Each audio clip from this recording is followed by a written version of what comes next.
और Gaza media के हवाले से बहुत बड़ी खबर और बहुत बड़ा दावा। गाजा में अब तक 12,000 टन बारूद बरसाए गए हैं।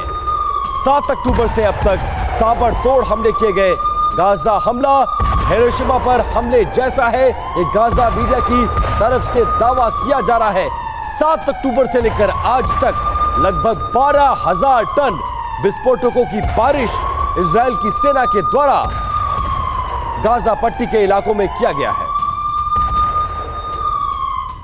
तो गाजा मीडिया के मुताबिक इजराइल ने गाजा पर 12,000 टन से ज्यादा बम दागे हैं और इन बमों की क्षमता हिरोशिमा पर गिराए गए परमाणु बम के बराबर है। आपके देखिए सामने जानकारी हम रख रहे हैं ग्राफिक्स के जरिए। फिलिस्तीनी इलाके में औसतन 33 टन विस्फोटक गिराए गए हैं और हमास के हमले के बाद इजराइल लगातार वहां पर बमबारी भी कर रहा है। जी बिल्कुल, और इजराइल ने खाने की सामग्री, ईंधन, मेडिकल एड रोकने की उस पर रोक लगा दी है और हमास इजराइल युद्ध में अब तक 5,791 फिलिस्तीनियों की मौत का भी दावा किया गया है। जी हाँ, तो देखिए बड़ी जानकारी आप तक पहुंचा रहे हैं। हमास पर इजराइल का कहर जारी और गाजा पर बारूदी बौछार हुई है। अब आगे आपको बताते हैं कि वो कौन से 4 चेहरे हैं जिनकी इजराइल शिनबेट की मिलिया जो नीली यूनिट है वो तलाश कर रही है। वो 4 बड़े चेहरे कौन कौन से हैं? शिनबेट को तलाश है इन 4 बड़े चेहरों की। सबसे पहला चेहरा जो है इजराइल के टॉप 4 दुश्मन में इस्माइल हानिया, छात्र जीवन से ही हमास के साथ रहे हैं वो, इनकी तलाश है शिनबेट को। जी बिल्कुल, और इस्माइल हानिया 2006 में फिलिस्तीन का पीएम भी बना था और इसको दुश्मन नंबर 1 इजराइल का माना जाता है। सिर्फ इतना ही नहीं, राष्ट्रपति अब्बास ने पीएम पद से हटा भी दिया था इस्माइल हानिया को और गाजा पट्टी के पीएम के तौर पर अब भी अपनी साख पर कायम है। अब दूसरा चेहरा बताइए विपिन। जी बिल्कुल, याह्या सिनवार दूसरा चेहरा है, हमास का दूसरा ये सबसे बड़ा नेता है और 2017 में यह हमास का नेता चुना गया और तब से लेकर अब तक ये वहां पर बना भी हुआ है।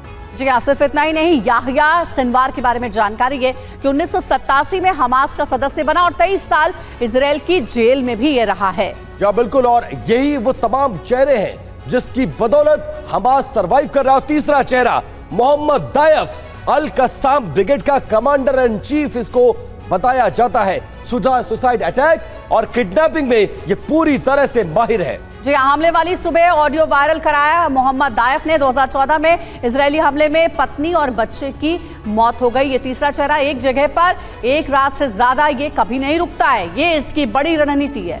और चौथा चेहरा सालेह अल अरोरी, उप प्रमुख है ये वेस्ट बैंक में और ये हमास का नेता बताया जाता है। अरब और इस्लामी देशों से इसने मदद भी मांगी थी जब ये पूरा हमला किया गया। ऑपरेशन अल अक्सा फ्लड के लिए भी इसने मदद का ऐलान किया था और मीडिया में हमास का ये पक्ष साफ तौर पर आकर रखता है और ये बताता है कि ये हमले कैसे किए गए, हम क्या करने जा रहे हैं और हमास का दुश्मन नंबर 1 कौन है। जी हाँ, तो इजराइल के ये 4 बड़े चेहरे हैं जिनको इजराइल तलाश रहा है। बताया जा रहा है कि फिलिस्तीन हमास के ये चेहरे, जब तक इनका खात्मा नहीं तब तक हमास का खात्मा नहीं होगा। ब्रिगेडियर त्रिपाठी, ये 4 बड़े चेहरे जो कि कहा जा रहा है कि हमास को पूरी इंस्ट्रक्शन दे रहे हैं कि कैसे इस युद्ध में आईडीएफ के खिलाफ मैदान में लड़ना है और इस युद्ध को कैसे आगे बढ़ाना है। क्या जब तक इन 4 चेहरों का खात्मा नहीं होगा ना ये वॉर रुकेगा और ना हमास रुकने वाला है, ये मानकर चलें? देखिए, 4 चेहरे तो बहुत इंपॉर्टेंट हैं। जैसे आप लोगों ने अभी बताया कि इनकी वजह से इतना ज़्यादा बड़ा ऑपरेशन इन्होंने प्लान किया और ये आगे बढ़ा है। लेकिन हमास ने अगर अपनी तैयारी इतनी ज़्यादा की है, इन्होंने सेकंड जो रंग के लीडर्स हैं, इनके बाद के भी लीडर्स को इन्होंने रखा होगा कि अगर इनके ऊपर कुछ होता है तो इनकी कमांड संभालें।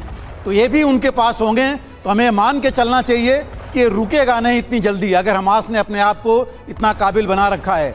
और देखिए, हमास के पास रॉकेट्स अभी भी बहुत हैं, अभी भी उसके लड़ाके इजराइल में हैं जो कि वहाँ पर अभी भी रॉकेट्स दाग रहे हैं।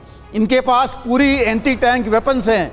इग्ला-2 जो कि पुरानी हैं, लेकिन एयर डिफेंस वेपन भी इनके पास हैं, जिसका इस्तेमाल ये करेंगे। बिल्कुल सर, और शायद यही वो तमाम चीजें हैं जिसकी बदौलत 19 दिन से युद्ध में हमास इजराइल जैसे मजबूत देश के खिलाफ बना हुआ है। सतीश सर, आपके पास आऊंगा और ये बताइए, जो डाटा हमने दिखाया उसमें 12,000 टन विस्फोटकों का जिक्र किया गया है।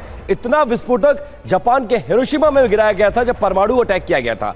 क्या आपको लगता है इतने के बावजूद क्या ऐसी वो ताकत है जो हमास को अब तक युद्ध में बनाए हुए है और क्यों इजराइल हमास को पूरी तरह से खत्म नहीं कर पा रहा है?